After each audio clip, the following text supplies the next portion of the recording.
Hello बच्चों, कैसे हैं आप लोग। तो आज की इस क्लास में हम लोग जो है अभी तक हम लोग दो चर वाले रैखिक समीकरण में पहला समीकरण हम लोग पढ़ चुके हैं। ठीक है, पहली जो प्रश्नावली है। अब हम लोगों को जो है इसके सॉल्व करने की, जैसे हम बताए थे आप लोगों को कि कौन कौन सी विधियां हैं। तो हमारे पास कुल 4 विधियां थी। एक ग्राफ विधि, दूसरा आ रहा था क्या प्रतिस्थापन विधि, तीसरी आ रही थी विलोपन विधि, और चौथी कौन सी आ रही थी वज्रघूर्ण विधि। ठीक है, चौथी कौन सी विधि थी वज्रघूर्ण विधि। हम लोग ग्राफ विधि से सॉल्व करना सीख चुके हैं। अब हम लोगों को देखना है कि प्रतिस्थापन विधि से सवालों को कैसे सॉल्व किया जाएगा। ठीक है, अच्छा, प्रतिस्थापन विधि से सॉल्व करने के साथ साथ हमको ये भी देखना है कि समीकरण कैसे बने। ठीक है, तो पहले हम लोग कुछ समीकरणों का प्रयोग करके देख लेते हैं कि कैसे वो सॉल्व हो रहे हैं। ठीक,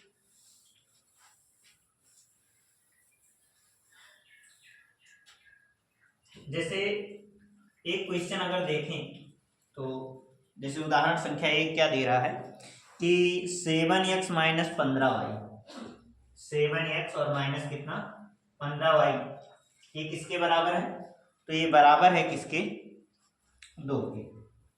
किसके बराबर है, 2 के। सेम इसी तरह से x प्लस 2y किसके बराबर है, x प्लस 2y किसके बराबर है 3 के। x प्लस 2y किसके बराबर है 3 के।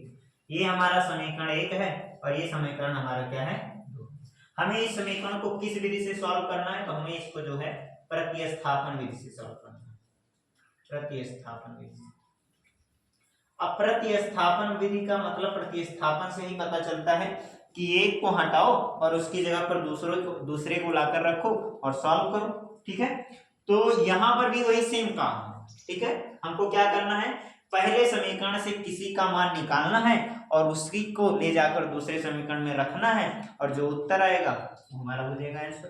ठीक है, तो पहले हम लोग लिखेंगे क्या समीकरण 1 से।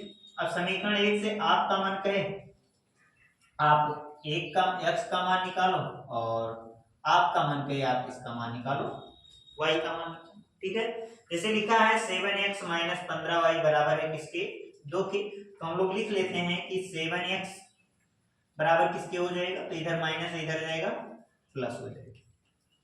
ठीक है, यहां से x का मान कितना आएगा, तो 2 प्लस 15y और बटे में कितना 7।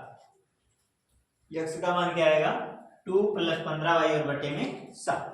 अब इसी x के मान को हम समीकरण 2 में रखेंगे। तो लिखेंगे x का मान कहां रखने पर, x का मान समीकरण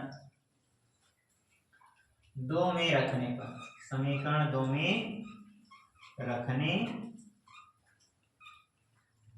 समीकरण 2 में अगर रखेंगे x का मान, तो x का मान समीकरण 2 में रखते हैं तो है क्या x है, x की जगह पर आएगा 2 प्लस 15y और बटे में कितना 7 और प्लस 2y और बराबर है किसके 3। ठीक है, अच्छा देखो यहाँ नीचे 7 है, हमको पता है कि जब तक आधार यानी हर जो है बराबर नहीं होगा तब तक हम इनको जोड़ या घटा नहीं सकते। ठीक है, तो जोड़ने या घटाने के लिए पहले यहाँ पर कुछ नहीं है तो क्या है 1 है। इस 1 को हमें क्या बनाना है 7 बनाना है। अब तुम लोग खुद ही बताओ, एक तरीका है एलसीएम का, दूसरा तरीका है आप ऐसे भी कर सकते हो कि 1 को हमें क्या करना है 7 बनाना है। तो इस 7 में इससे क्या करेंगे गुणा, यहाँ 7 हो गया तो अगर नीचे 7 से गुणा कर रहे हैं तो ऊपर भी किससे गुणा करना पड़ेगा 7 से। तो 7 दुनी कितना हो जाएगा 14y बराबर है किसके 3। अगर देखा जाए तो 2 प्लस 5y और प्लस 14y और बटे में कितना आ गया 7 बराबर किसके आ रहा है 3। ठीक है, अब आप लोग खुद ही बताओ 14 और 5 कितना होता है, तो 14 5 होता है 19। तो 19y और बटे में 7 ये बराबर है किसके 3 के। 7 इधर बटे में इधर जाएगा गुणे में, तो 2 प्लस 19y बराबर किसके आएगा 21 के। इधर प्लस है इधर जाएगा माइनस, तो 19y बराबर किसके आ जाएगा 21 माइनस 2 के। तो 19y का जो मान आएगा वो आएगा कितना 19 के, और y का मान जो आएगा 19 बटे क्या आएगा 19। 19 से 19 कट जाएगा कितना आएगा 1।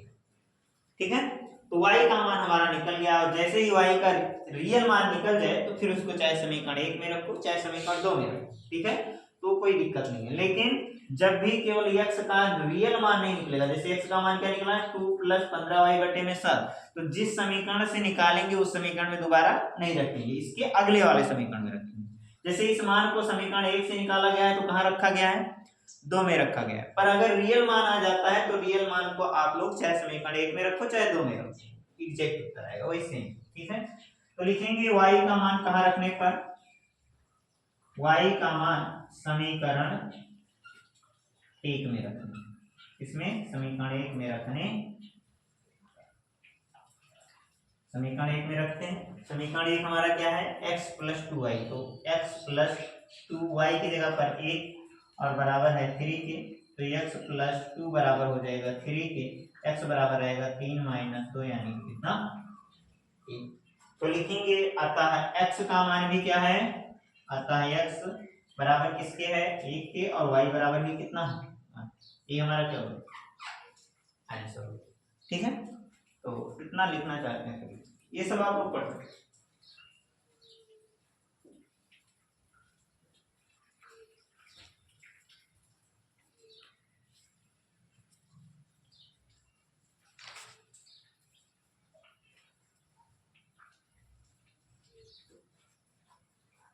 नहीं है क्या,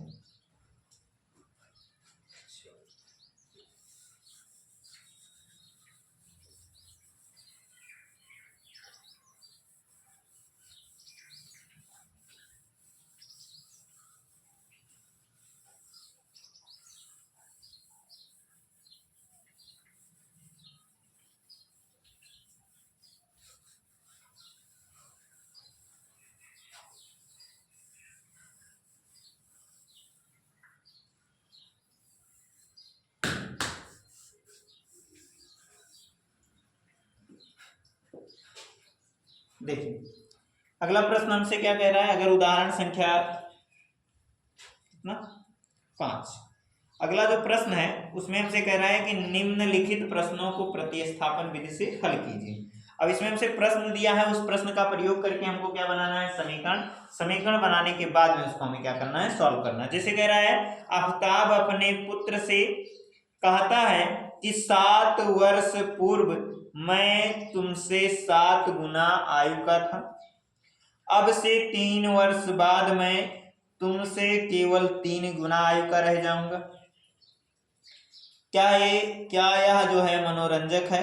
इस स्थिति को बीज गणितीय एवं ग्राफीय रूप में क्या कीजिए व्यक्त कीजिए, ठीक है। तो सबसे बीज गणितीय रूप में तो बता देंगे, और ग्राफीय रूप में निकालना आप लोग क्या कर चुके हो सीख चुके हो, ठीक है। तो हमको इसको किस रूप में लिखना है, बीज गणित के रूप में लिखना है। तो मानेंगे कि माना आफ्ताब की आयु कितनी है,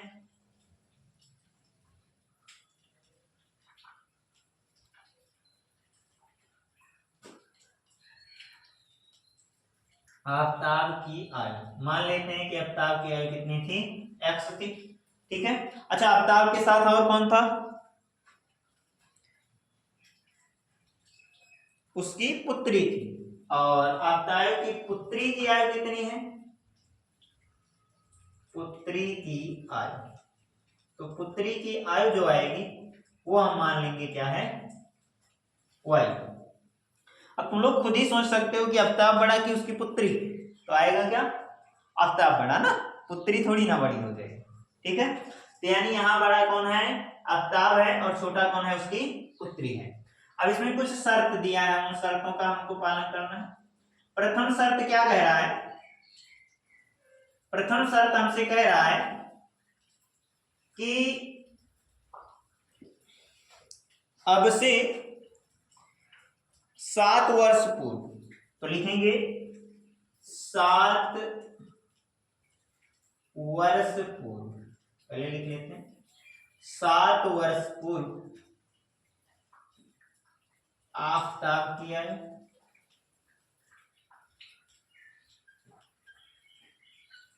7 वर्ष पूर्व आफ्ताब की आयु कितनी है? जैसे कोई आज 10 साल का है तो 7 साल पहले कितना का? 3 साल का रहा होगा। तो इसी तरह से आज अगर कोई x का है तो 7 साल पहले 7 साल इसमें से क्या रहा होगा? माइनस रहा होगा। इसी तरह पुत्री की आयु में से भी 7 साल क्या हो जाएगा? निकल जाएगा। पुत्री की आयु में से भी क्या हो जाएगा? 7 साल निकल जाएगा। ठीक है। अच्छा, उसके बाद में हमसे प्रथम शर्त जो हमारा कह रहा है कि 7 साल बाद,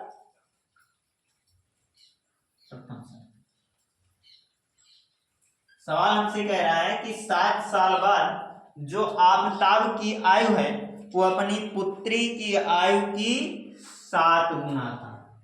आफ्ताब की आयु कितना है? x-7 है और ये किसके बराबर था? बराबर हमें करना है और यहाँ आ रहा है y माइनस क्या? 7। अच्छा, 7 आ रहा है, क्या आ रहा है हमारे पास? 7। तो एक तो तरीका है कि आप लोग पढ़कर ही सवाल को समझ सकते हो कि आफ्ताब की आयु पुत्री की आयु की 7 गुना था, मतलब पुत्री की आयु को 7 गुना करेंगे तो किसकी आयु आएगा? आफ्ताब की आयु आएगा। एक तरीका हम बताए हैं, ये ज्यादा है और ये क्या है? कम है। मतलब आफ्ताब की आयु क्या है? ज्यादा है और उसकी पुत्री की आयु क्या है? कम है। अब हम आप लोगों को बताए हैं कि क्या ये दोनों बराबर है? नहीं। अगर बराबर होते तो इनको कम ज्यादा करना पड़ता, ठीक है, पर ये दोनों आपस में बराबर नहीं है। ठीक है, अब तुम लोग खुद ही बताओ, अगर ये दोनों आपस में बराबर नहीं है तो फिर इनको हमको समीकरण में लाने के लिए पहले क्या करना पड़ेगा? बराबर करना पड़ेगा। अब बराबर करने के लिए हमको क्या करना पड़ेगा? हमारे पास 7 है, अब इस 7 को चाहे इसको दें और चाहे इसको दें, पर इनको क्या करना है? गुणा। गुना कह रहा है तो या तो गुणा करना है या फिर क्या करना है? भाग करना है। ऐसे जोड़ना है तो फिर क्या करना है? घटाना। अब तुम लोग खुद ही सोचो कि जैसे ये आफ्ताब है, आफ्ताब की आयु x-7 है और इसके साथ 7 से अगर हम गुणा कर देंगे तो आफ्ताब की आयु ज्यादा थी और भी क्या हो जाएगी? ज्यादा हो जाएगी। ठीक है, तो क्या है? ठीक है? नहीं। अगर हम यहाँ पर जा रहे हैं तो जो ज्यादा है या जो फिर बड़ा है उसमें 7 से भाग करना है। अगर इसी 7 को हम यहाँ जो छोटा है उसके पास लेकर जाएंगे तो इसमें 7 से क्या करना है? गुणा करना। ठीक है, वैसे भी आप लोग जान चुके हो। तो x-7 बराबर हो जाएगा 7y और -7 49। तो x-7 बराबर किसके आ गया? x बराबर आ गया किसके? 7y और -49 और +7 के। इधर प्लस इधर आएगा माइनस, तो हो जाएगा 7 7 49, 7 5 35। तो इसको लिख सकते हैं x माइनस वाई और माइनस इधर क्या हो जाएगा? प्लस 35 बराबर किसके है? 0। किसी को दिक्कत नहीं ना? अब देखते हैं अगला कंडीशन हमसे क्या कह रहा है। अगला हमसे क्या कह रहा है सवाल हमसे कह रहा है कि अब से 3 वर्ष बाद, तो पहले हम लोग निकालेंगे 3 वर्ष बाद दोनों की है, तो 3 वर्ष बाद, 3 वर्ष बाद किसकी आयु? आफ्ताब की आयु। आफ्ताब की आयु। अच्छा, 3 वर्ष बाद आफ्ताब की आयु कितनी आएगी? ठीक है, तो आज अगर x है तो 3 साल बाद कितना हो जाएगा? x+3। ठीक है, इसी तरह पुत्री की आयु अगर 3 वर्ष पहले y थी तो 3 वर्ष बाद कितनी हो जाएगी?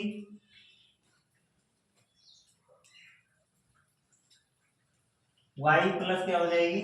3। अब दूसरी शर्त जो कह रहा है उसी पर रख देंगे। दूसरी शर्त हमसे क्या कह रहा है?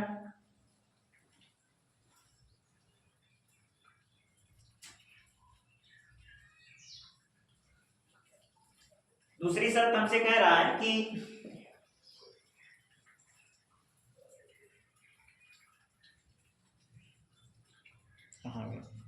कह रहा है 3 वर्ष बाद तुमसे केवल 3 गुनी आयु का रह जाऊंगा। मतलब कि जो आफ्ताब की आयु है ये पुत्री की आयु की अब कितनी रह जाएगी? 3 गुनी है।